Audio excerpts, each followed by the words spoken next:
बिहार की नई एनडीए सरकार में एक बार फिर नीतीश कुमार बीजेपी पर भारी पड़े हैं। वैसे भी सीएम नीतीश के बारे में कहा जाता है कि वो जिस तरफ भी रहे, एनडीए हो या महागठबंधन, चलती उन्हीं की है। भले ही बीजेपी और राजद के मुकाबले जदयू का संख्या बल कम रहा हो, लेकिन इन दोनों बड़े दलों को पिछले कई सालों में झुकाने में कामयाब रहे। हालांकि सियासी गलियारे में इस बात की चर्चा थी कि नई सरकार में इस बार मुख्यमंत्री की नहीं चलने वाली है, उन्हें बीजेपी अपने कंट्रोल में रखेगी, लेकिन ऐसा कुछ नहीं हुआ। इस बार भी बीजेपी को नीतीश कुमार के सामने झुकना पड़ा है। साथ ही लोकसभा चुनावों को देखते हुए उन्होंने बड़ा दांव भी चल दिया है। आइए इस रिपोर्ट में जानते हैं सब कुछ। दरअसल बिहार में नई एनडीए सरकार में मंत्रियों को विभागों का बंटवारा कर दिया गया है। नीतीश कुमार ने गृह विभाग अपने पास ही रखा है। 2005 से ही बिहार में यह विभाग नीतीश कुमार के पास है। बीजेपी को वित्त और स्वास्थ्य जैसे अहम विभाग मिले हैं। 28 जनवरी को 8 कैबिनेट मंत्रियों के साथ नीतीश कुमार ने 9वीं बार मुख्यमंत्री पद की शपथ ली थी। तब से मंत्रियों के बीच विभागों के बंटवारे का काम रुका हुआ था। बताया जा रहा था कि महत्वपूर्ण विभागों को लेकर जदयू बीजेपी के बीच खींचतान मची हुई है। माना जा रहा था कि गृह विभाग समेत अन्य अहम विभाग बीजेपी अपने पास रखेगी, लेकिन विभागों के बंटवारे से साफ हो गया कि बीजेपी अब भी नीतीश कुमार के सामने नतमस्तक है।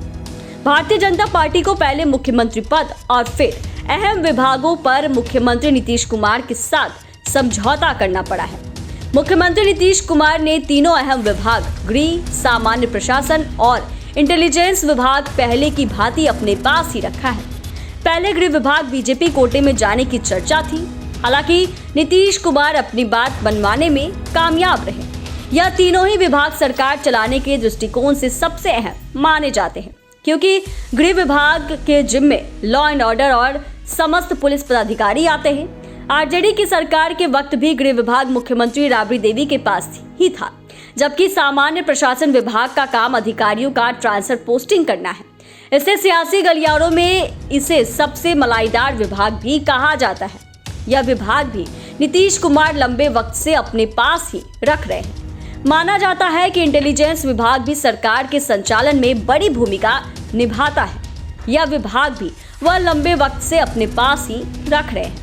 इसके अलावा कैबिनेट सचिवालय और इलेक्शन डिपार्टमेंट भी नीतीश कुमार ने पहले की तरह अपने पास रखा है। वहीं सबसे ज्यादा नौकरी देने वाला शिक्षा विभाग भी सीएम नीतीश ने जदयू कोटे में रखा है। पिछली सरकार में शिक्षा सबसे विवादित विभाग बन गया था। शिक्षा मंत्री और शिक्षा सचिव के बीच हमेशा विवादों की खबरें आती थी।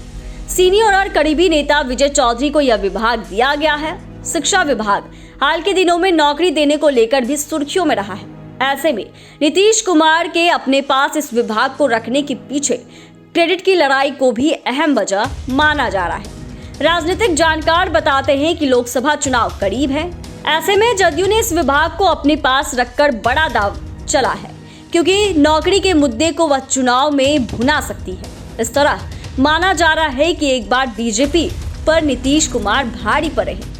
उन्होंने इन अटकलों पर विराम लगा दिया है, जिसमें कहा जा रहा था कि इस बार सरकार में नीतीश की नहीं चलेगी।